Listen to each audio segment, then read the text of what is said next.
Hello. So I'm back again with another book review, and this one didn't take me very long to get through. It's like 126 pages. It's a very small book.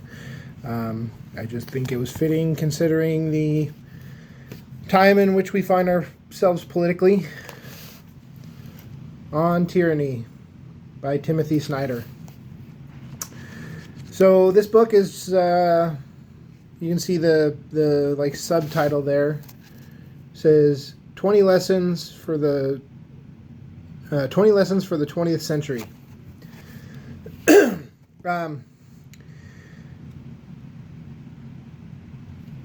So this book is very interesting because it's not just about like how tyrants take power. It has a whole list of like things that you can do to fight tyranny. Just to give a couple examples. Number one, the first thing is do not obey in advance. The argument that they make is basically if you obey right away, then they don't have to fight you for anything. They just take and take and take and take. 2, defend institutions. So if I remember correctly, defend institutions, it's like institutions that as Americans we thought would be there. Now, this book is not specifically about America. I'm just speaking on my own behalf.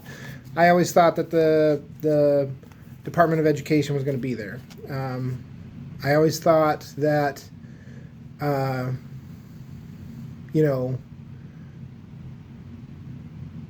Social Security was probably going to be there, even though the joke has been that it's not.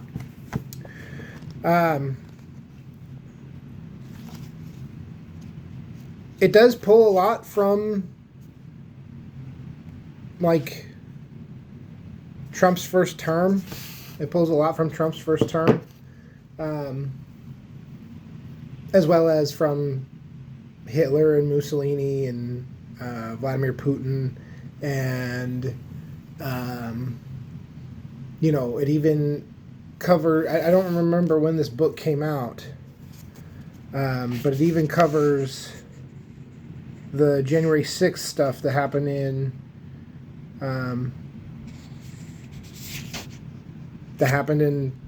2021. So this says this is copyrighted 2017.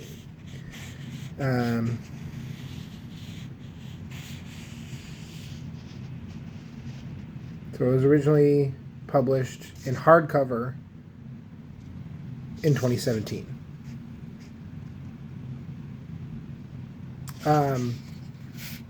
But it also has a lot of like it pulls from like people that fought fascists basically, or communists, or take your pick, right? If it takes from people that lived through those times. And towards the end it also quotes Hamlet, which I don't know Shakespeare all that well, so maybe that's something that I should kind of consider next. But yeah, it's a short book. It's a very easy book to understand. It does give you in what's this chapter? In chapter 9, which is Be Kind to Our Language. It gives you some other books that you may or may not want to read.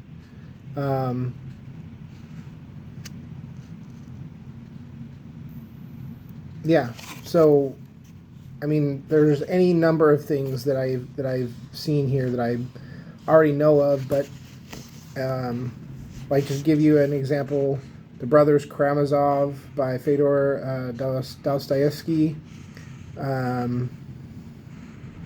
Philip Roth's The Plot Against America.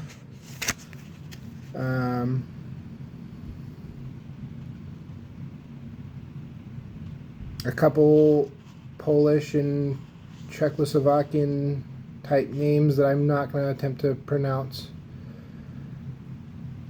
But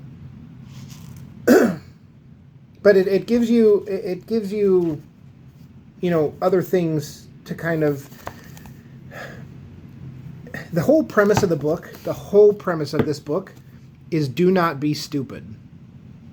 Do not allow yourself to fall into the party line way of thinking, regardless of whether you do or do not agree with them. So do your own research. Make sure that you have more than a basic vocabulary. Find credible sources for news. Journalists are not perfect people.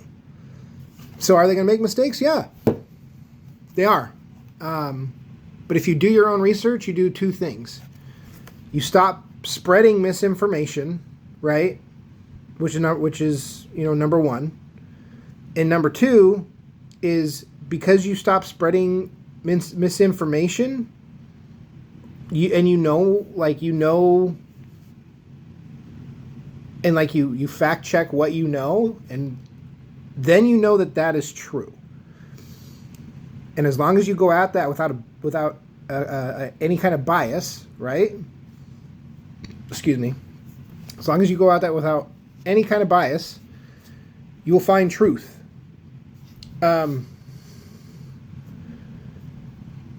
I kind of always thought that truth is this ethereal thing that is like out there, that it depends on who you talk to and what you know and blah, blah, blah, because, well, this changes this and that changes that.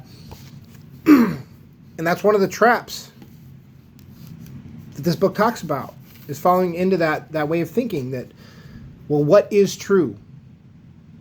In this the day of information that we live in, you can look up anything you want on the internet, and you can find facts to support that claim. So talk to people. Another big thing here, get out in your community, like meet people, have conversations. They don't have to be political conversations. Just have conversations with, like, everyday conversations with people. Because in the past, when people lived under these, dictatorships, fascist or communist or otherwise,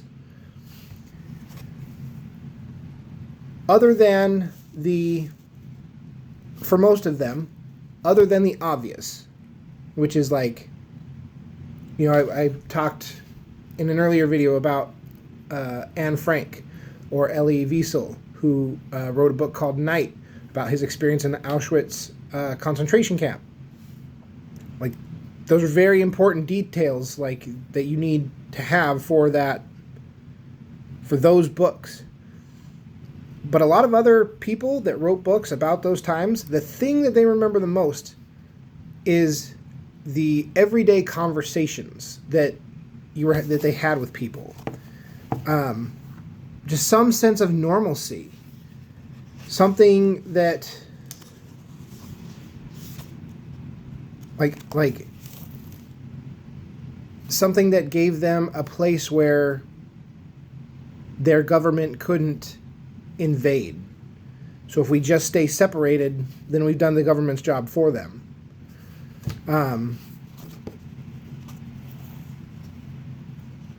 But I'm going to leave this video with Rule 20, which, I'll let you figure out what it is for you, especially if you're an American such as myself. Rule number 20. You go to the back page.